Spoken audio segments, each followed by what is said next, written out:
But sometimes the different species can mate anyway and produce hybrids. And a lot of times we see patterns with hybrids where they're in specific zones between kind of the habitats of two species ranges.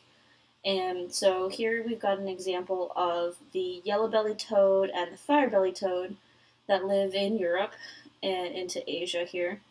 And their habitat is mostly defined by elevation. So we have the fire-bellied toad, which lives in lowlands, and the yellow-bellied toad, which lives in the higher ranges of elevation. And where those two elevations meet, we see this, it's like a really defined but very thin band called a hybrid zone. And that's where we tend to see more hybrids. And as you go from through the hybrid zone, so the frequency of the yellow-bellied toad alleles are very high on the yellow-bellied toad side.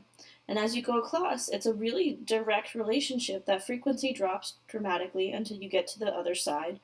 And then we have a higher frequency of the fire-bellied toad alleles and a low frequency of the yellow-bellied toads.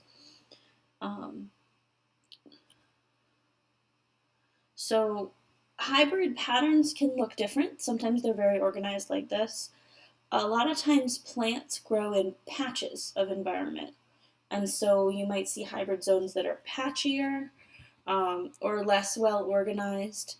But usually what's happening is there's a reason that these zones are separated, and something causes the hybrids to remain isolated reproductively. So they might not be fertile, or they might not be viable, they might not compete as well against either of the two species, and that helps to keep these species apart. But sometimes we see different possible outcomes of hybrid zones over time. So if a hybrid doesn't become reproductively isolated from their parent, then there's three possible things that can happen. Reinforcement is the idea that these two species are going to remain separate. Something keeps the original two parent species separate. Maybe the hybrid individuals are showing those post-zygotic barriers. Fusion would be when the gene flow is going to allow those two populations to come back together, to refuse into a single species. And then sometimes the rate of hybridization just stays the same. So the fire-bellied toad example, that hybrid zone has been extremely stable for a very long time. And so that's an example of stability. So let's look at these individually. So reinforcement means that I'm strengthening the reproductive barriers. So we've got this situation happening here. We had a common offspring, divergence into two species. For some reason, now we're sharing genes again with this hybrid species. But the hybrid species isn't causing these two original species to come back together. So this is typically when we have those post-zygotic reinforcement barriers, and we're getting some kind of selection for pre-zygotic barriers. Maybe this species over here prefers not to mate with this species over here, and over time, they mate less and less and less. And so over time, that hybridization rate slows down, and the species are going to become fully separate species.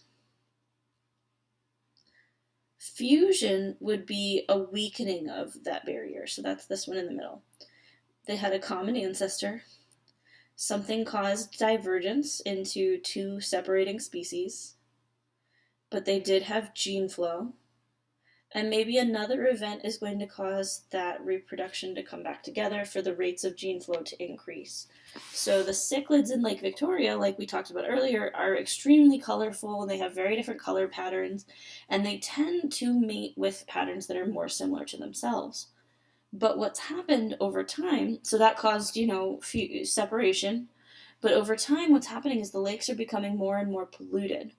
And so now it becomes harder and harder to tell the different color differences apart because the water's not as clear.